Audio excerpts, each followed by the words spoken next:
adlaw nga Miyerkules karon mga kaigsuunan, petsa 11 sa bulan sa Mayo tuig 2022.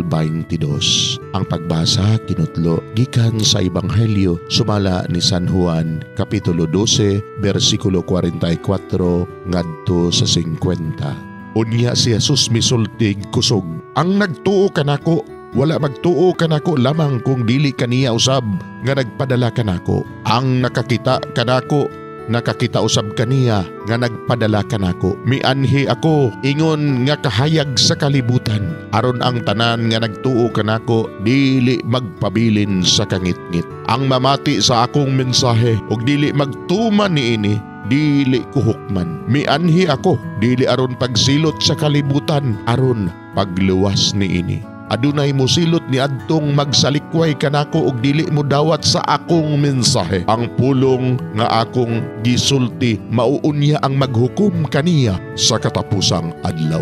Matuman gayud kini kay wala man ako magsulti sa akong kaugalingong kabubuton.